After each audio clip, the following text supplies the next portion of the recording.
have done credit creation by commercial banks and the money multiplier. So firstly I would like to recall कि what was the meaning of credit multiplier या फिर money multiplier. आपको याद रखना है इस concept को money multiplier या फिर क्रेडिट मल्टीप्लायर बोला जाता है और इसका मतलब ये है कि without actually increasing the stock of money. मैंने जब मनी सप्लाई पढ़ाया था तो मैंने आपसे पूछा था कि ये स्टॉक वेरिएबल होगा या फिर फ्लो वेरिएबल होगा. मनी सप्लाई का मतलब होता है total amount of money in circulation in the economy. Total amount of money in circulation in economy, तो वो हमेशा एक स्टॉक वेरिएबल होता है. तो मनी मल्टीप्लायर या फिर क्रेडिट मल्टीप्लायर ये कहता है कि without increasing the stock of money supply even we can create more benefits with the same stock of money supply. कहने का मतलब मनी सप्लाई की मनी की एक्चुअल स्टॉक एक्चुअल क्वांटिटी को बढ़ाए बिना भी हम उसके द्वारा कई सारे बेनिफिट्स को बढ़ा या मल्टीप्लाई कर सकते हैं. लेकिन वो सिर्फ तभी होगा जब हम वो अजम्पशंस फॉलो कर रहे हैं, जो अजम्पशंस बेस अजम्पशंस मैंने आपको बताए थे कि सारे बैंकों को एक यूनिट मान लो. दूसरी बात, सारी ट्रांजेक्शन्स बैंक के थ्रू होनी चाहिए. मॉडर्न इकोनॉमी होनी चाहिए जहाँ पे सारी transactions they are through banking system and when legal reserves are been given. ठीक है, अगर हम सारे बैंक्स को एक सिंगल यूनिट ना भी माने लेकिन फिर भी अगर सारी ट्रांजेक्शन्स क्या हो रही हैं, सारी ट्रांजेक्शन्स बैंकिंग के सिस्टम के थ्रू हो रही है, तो भी ये क्रेडिट मल्टीप्लाई होता है, मनी मल्टीप्लाई का इफेक्ट देखने को मिलता है यहाँ पे. क्योंकि हम एक केस के ज़रिए उस कॉन्सेप्ट को समझ रहे थे तो हमने सभी बैंकों को एक यूनिट मान लिया.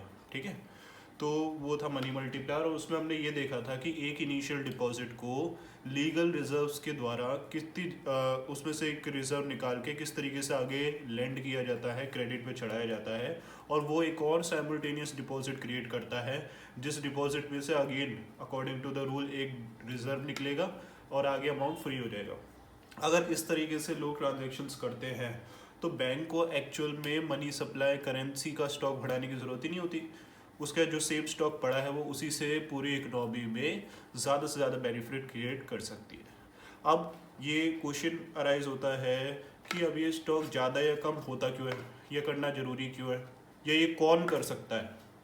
आंसर ये है कि बैंकों को लीगल रिजर्व्स या रिजर्व्स बनाने की गाइडलाइन देती है सेंट्रल बैंक आरबीआई. ठीक है, हमारे यहाँ पे सेंट्रल बैंक कौन है, आरबीआई. आरबीआई उनको आदेश देती है. हमने अभी अजम्पशन में लिखा था लीगल रिजर्व्स आर गिवन, तो given by whom, RBI. In percentage they are given by RBI. तो आरबीआई को जब भी इकोनॉमी में ज़्यादा क्रेडिट क्रिएट करना होता है तो लीगल रिजर्व्स को कम रखती है ताकि डिपॉजिट्स में से कम रिजर्व बने और ज़्यादा लेंडिंग हो, आगे डिपॉजिट्स और बड़े क्रिएट हो जिनमें से अगेन छोटा पोर्शन रिजर्व रखे और आगे डिपॉजिट बढ़ते जाएं. और अगर आरबीआई को क्रेडिट कम करना है इकोनॉमी में से, अगर वो अपनी इकोनॉमी में से क्रेडिट कम क्रिएट करना चाहती है तो रिजर्व्स को क्या करती है, बढ़ा देती है. वो जितना भी डिपॉजिट बैंकों के पास पहुंचा उसमें से ज़्यादा रिजर्व बनाने को बोलती है ताकि कम लैंड हो. ठीक है, और ये अभी हम जब बैंकिंग पढ़ेंगे तो सेंट्रल बैंक के फंक्शंस कंट्रोलर ऑफ क्रेडिट में पढ़ेंगे. आरबीआई का बड़ा एक इंपॉर्टेंट फंक्शन है जिसको हम कहते हैं कंट्रोलर ऑफ क्रेडिट. वो क्रेडिट को कंट्रोल कर सकती है, वो बढ़ा भी सकती है, घटा भी सकती है. तो ये एक माध्यम बनता है कंट्रोल को, क्रेडिट को बढ़ाने या घटाने का. लीगल रिजर्व्स जब कम होते हैं तो क्रेडिट क्रिएट होता है ज़्यादा, लीगल रिजर्व्स जब ज़्यादा होते हैं तो क्रेडिट क्रिएट होता है कम. For example like in 2016 there was demonetisation. उस वक्त करेंसी नहीं थी, न्यू करेंसी इकोनॉमी में इतनी नहीं आ पाई थी, ओल्ड करेंसी से चल नहीं रहा था. तो दैट टाइम आरबीआई ने क्या किया, रिजर्व्स 100% कर दिए थे. उस वक्त 100% रिजर्व्स कर दिए थे कि भाई जितने भी डिपॉजिट हो रहे हैं ना, लोग अपने जितने भी पुराना करेंसी डिपॉजिट करा रहे हैं बैंक में उसका 100% क्या रखो, डिपॉजिट रखो और उनको कुछ भी विड्रॉ करने को मत दो और साथ साथ लेंडिंग भी बिल्कुल ज़ीरो. ठीक है, तो उस वक्त ये भी पॉलिसी थी. तो ये आरबीआई अलग अलग सिचुएशन पे और इकनॉमी को अलग अलग ध्यान में रखते हुए ये अपनी पॉलिसीज़ बनाते हैं. आरबीआई की जो पॉलिसीज़ होती है, सेंट्रल बैंक की जो पॉलिसीज़ होती है उनको कहते हैं मॉनेटरी पॉलिसी. तो ये हम डिटेल में बैंकिंग में पढ़ेंगे. इसी के बाद नेक्स्ट टॉपिक वही है सेंट्रल बैंक के फंक्शन. लेकिन अभी मैं आपको इसका एक न्यूमेरिकल करवाऊंगा ताकि आप मनी के सारे क्वेश्चन सॉल्व कर पाओ. हमने मनी मल्टीप्लायर का फॉर्मूला देखा था. मनी मल्टीप्लायर का फॉर्मूला क्या होता है, 1/LRR. Suppose LRR are given at the rate 10%. 10% given है तो मनी मल्टीप्लायर फाइंड कर सकते हैं. 1 upon LRR मतलब 10%, 10 by 100. This 100 will go up, it will become 100 by 10. So this will become 10 times. Now suppose one question is asking you, if initial deposits worth rupee 5 lakh were deposited in a bank, given LRR is 20%, given LRR is 20%, find the overall multiplication effect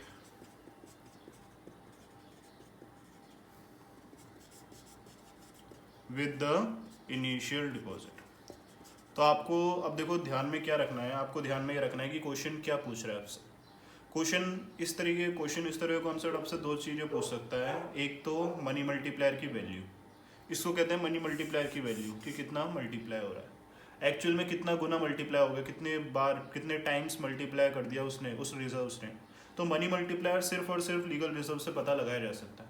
लेकिन अगर question आपसे initial deposits का multiplication effect पूछे, ये पूछे कि initial deposit कितने ज़्यादा मल्टीप्लाई हो गए या फिर कितना टोटल हो गया, तो हमको क्या करना पड़ता है, मल्टीप्लिकेशन इफेक्ट का भी फॉर्मूला लगाना पड़ता है, जो मैंने आपको पहले बताया था। मल्टीप्लिकेशन इफेक्ट क्या होता है, multiplication effect is equals to 1 upon LRR into initial deposit. ये कहता है इनिशियल डिपॉजिट कितना गुना मल्टीप्लाई हो। तो आप एक्चुअल में इसको भी मल्टीप्लाई कर सकते हैं डिपॉजिट से, तब भी आंसर आ जाएगा। तो यहाँ पे देखो, यहाँ पे लीगल रिजर्व्स क्या है, 20%। यहाँ पे 20% ही लिखना है, सिर्फ 20 लिख के मत छोड़ देना, उससे बिल्कुल ही उल्टा आंसर आ जाएगा। 20% लिखना है। Initial deposits are of rupee 5 lakh. अब 20% का 100 ऊपर चला जाएगा, ये हो जाएगा 100 by 20 into rupee 5 lakh. Okay, so this is 1 by 5. तो 5 lakh will be getting multiplied 5 times. 5 lakh 5 Guna multiply हो गए, तो वो कितना इफेक्ट करेंगे, 25 लाख का। This is multiplication effect, this is the multiplication of initial deposit, but this is known as what, credit multiplier या money multiplier. ठीक है, आपको ध्यान में रखना है, इस कॉन्सेप्ट को मनी मल्टीप्लायर या क्रेडिट मल्टीप्लायर बोला जाता है, लेकिन इनकम मल्टीप्लायर नहीं बोला जाता, क्योंकि इनकम और इन्वेस्टमेंट और आउटपुट मल्टीप्लायर हम आगे आने वाले चैप्टर्स में पढ़ेंगे, अगली यूनिट में पढ़ेंगे। तो याद रखना, इस कॉन्सेप्ट का नाम है मनी या फिर क्रेडिट मल्टीप्लायर। इनकम, आउटपुट और इन्वेस्टमेंट मल्टीप्लायर हम आगे पढ़ेंगे। तो अभी आपको इतना अच्छे से समझ में आ जाना चाहिए। And today I will give you some questions, you have to do the answers of those questions.